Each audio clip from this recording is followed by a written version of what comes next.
성령님이 내 곁에서 이 말이에요. 나에게 뭐를 주시면? 힘을 주시면. 디모데후서는 바울이 60 AD 60년경에 바울이 로마에 갔습니다. 거기서 61년, 62년에 고망에서 2년 동안 같이 있다가 다시 풀린답니다. 한 2년 동안 다시 또 전도를 합니다. 그래갖고 63년도 4년도경에 다시 2차 투옥됩니다.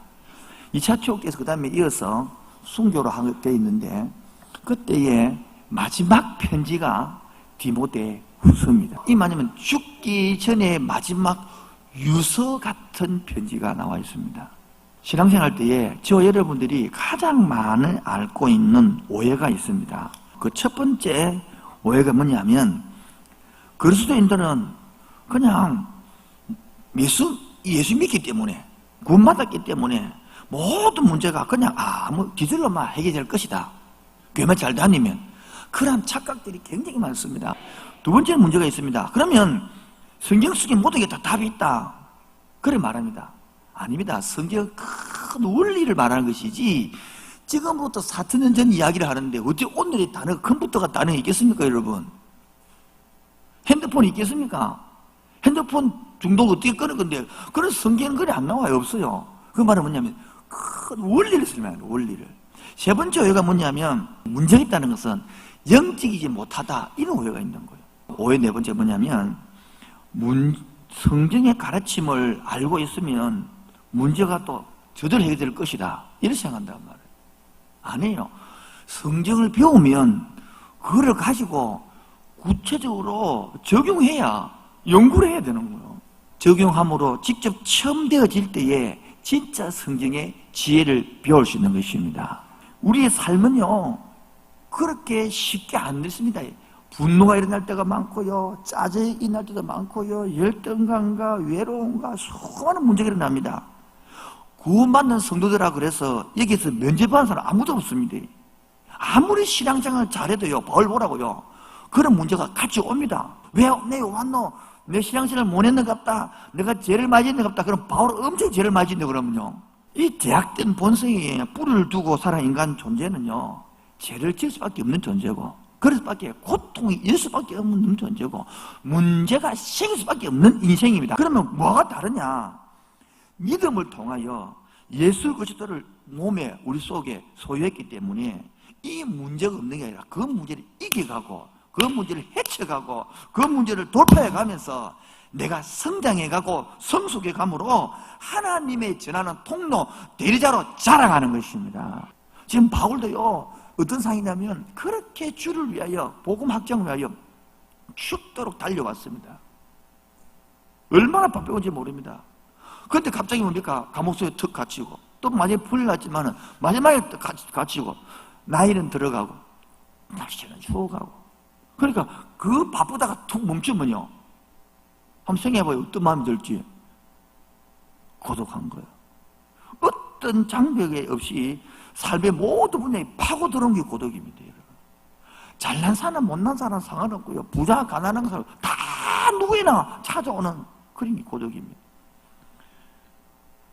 죽음의 두려움 앞에서 찾아오기도 하고요, 좌절, 낭망, 실패 속에서 찾아오기도 하고요, 때로는 질병, 병, 아픔 속에 찾아오기도 하고요, 때로는 익숙지 않은 상황, 갑자기 그런 상황에 찾아오기도 하고요, 때로는 유행 속에서도 찾아오고요, 때로는 권태 속에서도 찾아옵니다. 제각기 밀물처럼 밀려 들어오는 것입니다. 왜 고독했느냐? 바울이 왜 고독했느냐? 첫 번째가 바울의 상황입니다. 상황. 어떤 상황이 있습니까? 바울이 지금 지하 감옥소입니다. 여기는 강금제택이 아닙니다. 여기는.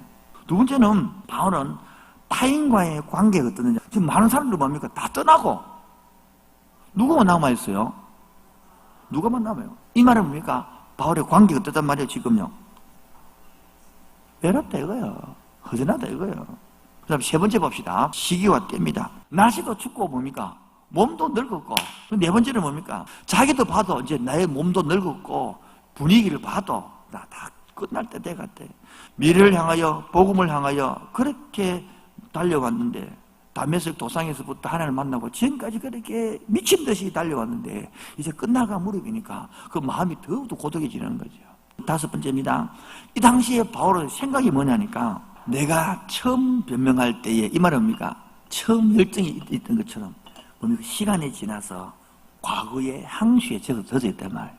그리고 나와 함께한 자가 하나도 없고 나를 뭐였다? 버렸으니 지금 바울이 버림받은 심령이 얼마나 고독하겠어요. 바울이 어떻게 회복했느냐? 첫 번째, 친교와 교우 관계입니다. 여러분, 이렇게 고독할 때 오라는 사람이 있습니까? 고독을 이길 힘은요, 교우들의 관계입니다. 사람과의 성도간의 관계입니다. 하나님과 관계 좋은 사람은요, 이웃과 관계가 좋은 거예요. 두 번째가요, 신체적 유래. 따뜻하니까, 추우니까 회복해야 돼. 약도 먹어야 되고, 운동도 해야 되는 거예요. 그 다음에 세 번째는 뭐예요? 책이에요. 서적을 읽을 줄 알아야 되는 거예요. 네 번째가 뭡니까? 하나님의 말씀과 성령님이 내 곁에 서서 나에게 뭐 주고 17절에요? 뭐 주고 있다고요? 17절 보세요. 주께서 곁에 서서, 그럼 주님이 이 말, 성령님이 내 곁에서 이 말이에요. 나에게 뭐를 주시면?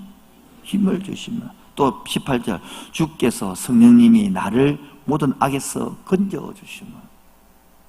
성령님과 동행하는 거예요. 바울을 통하여 고독을 어떻게 극복할 것이냐, 나의 고독을 어떻게 극복할 것이냐. 첫 번째가 뭡니까? 친밀한 교우 관계를 맺어야 됩니다. 나는 정말 친밀한 교우 관계를 맺기엔 다시을 이름 적어보기. 두 번째는요, 내가 몸을 유지할 체력이 필요하고, 내가 체력을 유지하기 위해서 내 고장난 부분을 고쳐야 되고, 쉽게 말하면 운동도 필요하고, 내 신체 안정을 위해서 실천도 필요한 거예요. 세 번째, 나의 정신을 확대시키고 회복시키기 위해서 뭐가 필요합니까? 책이 필요해. 네 번째, 보다 나은 친밀감. 성령님을 통하여 하나님과 친밀감 합니다. 그게 뭡니까? 기도가 말씀이거든요.